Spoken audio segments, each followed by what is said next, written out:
राम राम, नमस्कार। कैसे हो आप? स्वागत है आपका मेरे एक नए वीडियो में। दोस्तों, दिनांक 12 जून 2025, दिन वीरवार, समय दोपहर के 1:38।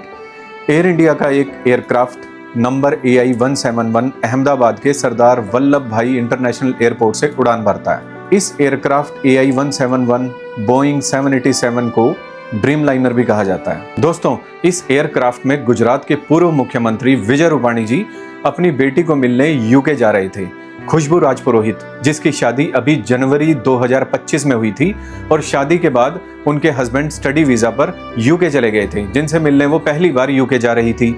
और राजस्थान के डॉक्टर कामी व्यास अपने पूरे परिवार के साथ यूके शिफ्ट होने जा रहे थे। दोस्तों, इन सभी लोगों की खुशियां चरम सीमा पर थी। इस एयरक्राफ्ट की टोटल सीटिंग कैपेसिटी 242 और मैक्सिमम 292 थी, यानी कि ये प्लेन पैसेंजर की सीटिंग कैपेसिटी के पॉइंट ऑफ व्यू से पूरी तरीके से भरा हुआ था। इसमें 53 यूके सिटीजन, 7 पुर्तगाल के, 1 कनाडा से और 181 इंडियन सिटीजन थे, जो बिजनेस, रिश्तेदारों से मिलने और अलग अलग पर्पज से यूके जा रहे थे। सभी लोग खुशियों में डूबे हुए थे और अपने अपने परिजन को फ्लाइट बोर्ड करने के बारे में बता रहे थे। दोस्तों, अचानक प्लेन के टेक ऑफ करने के कुछ ही मिनटों में प्लेन अहमदाबाद के एक मेडिकल कॉलेज की मेस से टकराता है और हृदय की गति रोक देने वाला एक धमाका होता है। ऐसा लगता है कि मानो परमाणु बम फटा हो और चारों तरफ आग और धुएं का गुबार फैल जाता है। चारों तरफ अफरा तफरी मच जाती है और लोग बदहवास एक दूसरे की तरफ भागने लग जाते हैं। प्लेन के मेडिकल कॉलेज की दीवार से टकराने के समय वहां कई छात्र खाना खा रहे होते हैं, जिनकी इस हादसे की चपेट में आने के कारण मृत्यु हो जाती है। सूत्रों के अनुसार लगभग सभी यात्रियों के साथ साथ कई डॉक्टर्स और अन्य नागरिक भी अपनी जान से हाथ धो बैठते हैं। ग्राउंड लेवल की रिपोर्ट के अनुसार मृत्यु का जो ये आंकड़ा है, ये 300 के पार पहुंच चुका है।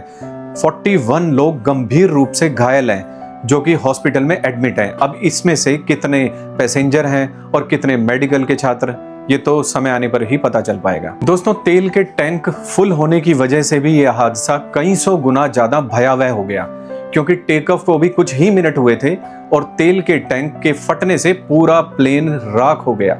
इस हृदय विदारक घटना के बीच एक अकेला ऐसा व्यक्ति जिसने प्लेन से कूदकर अपनी जान बचाई। कहते हैं ना, जाको राखे साइयां, मार सके ना कोई। इस हादसे में इकलौते बचे रमेश कुमार, जो यूके सिटीजन है पर मूल रूप से भारतीय हैं। इन्हें इमरजेंसी डोर के पास की सीट मिली और जब इन्हें पता चला कि प्लेन क्रैश होने वाला है, इन्होंने तुरंत इमरजेंसी डोर को खोलकर कई फीट ऊपर से कूदकर अपनी जान बचाई। अभी फिलहाल ये हॉस्पिटल में है और ठीक है।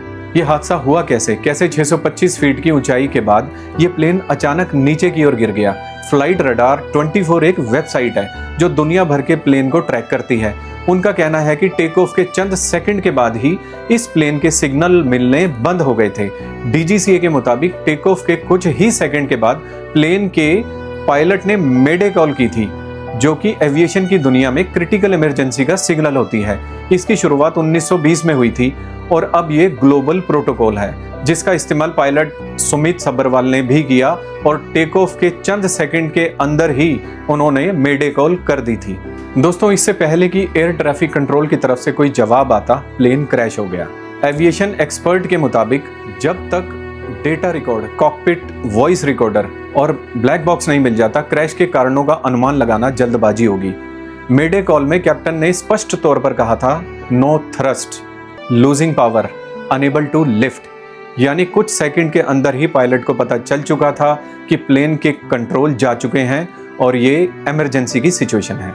दोस्तों, 600 फीट के बाद भी प्लेन के लैंडिंग गियर वापस अंदर नहीं गए और एविएशन के एक्सपर्ट के मुताबिक लैंडिंग गियर का अटकना इंजन फेलियर की निशानी होती है। प्लेन में 2 इंजन होते हैं और करोड़ों में से एक केस ऐसा होता है जिसमें दोनों इंजन फेल हो जाएं। बाकी जांच के बाद ही पता चलेगा। सवाल तो दोस्तों बोइंग के ड्रीम लाइनर एयरक्राफ्ट पर भी उठ रहे हैं, जो कि कंपनी ने 8 जुलाई 2007 को लॉन्च किए थे। 15 दिसंबर 2009 को इसने फर्स्ट फ्लाइट ली थी। एयर इंडिया ने इसकी डिलीवरी 2012 को ली थी। इसका यूज लॉन्ग डिस्टेंस के लिए किया जाता है, जैसे कि ऑस्ट्रेलिया और यूके के लिए।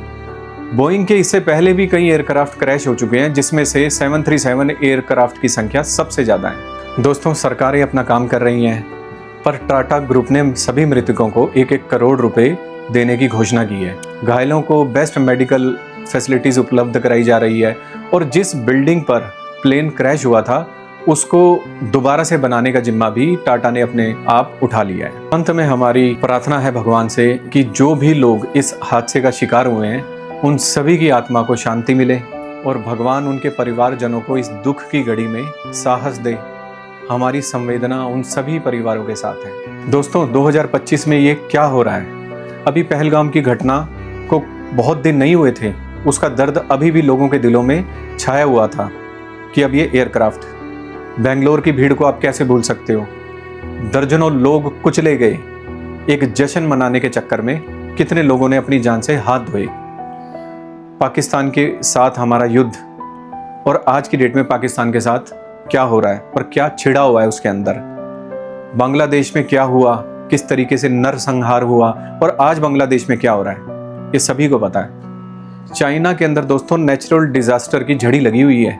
पूरी दुनिया में आज तक इस तरीके का डिजास्टर कभी नहीं हुआ जिस तरीके का नेचुरल डिजास्टर चाइना में चल रहा है। बाढ़ आ रही है, कहीं पर बम ब्लास्ट हो रहे हैं फैक्ट्रीज के अंदर, कोरोना वापिस आ गया है, त्राही त्राही मची हुई है। रशिया और यूक्रेन का वॉर कितने साल से चल रहा है, अचानक से 2025 में ये अपनी चरम सीमा पर पहुंच गया। इजराइल और ईरान एक दूसरे के सामने फिर से आकर खड़े हो गए। अमेरिका की दोगली नीतियों के बारे में तो पूरा देश, पूरा वर्ल्ड जानता है किस तरीके से अमेरिका ने इलीगल इमिग्रेंट को बेड़ियों में जकड़ के दोस्तों उनके देश वापस भेजा। और अमेरिका की गलत नीतियों के कारण पूरा विश्व सकते में है। और आज की डेट में दोस्तों अमेरिका भी इस आग से बचा नहीं है। अमेरिका के अंदर सिविल वॉर छिड़ चुकी है, चारों तरफ आगजनी हो रही है, लूटमार मची हुई है। 1961 के बाद पहली बार नेशनल गार्ड अमेरिका के सड़कों पर आए हैं। ये दुनिया कहाँ जा रही है और क्या हो रहा है दोस्तों? कोरोना का प्रकोप चारों तरफ अब फिर से बढ़ता जा रहा है। आपका इस विषय में क्या कहना है? आप कमेंट करके जरूर बताएं। मिलते हैं आपसे अगली वीडियो में, तब तक के लिए धन्यवाद। जय श्री राम।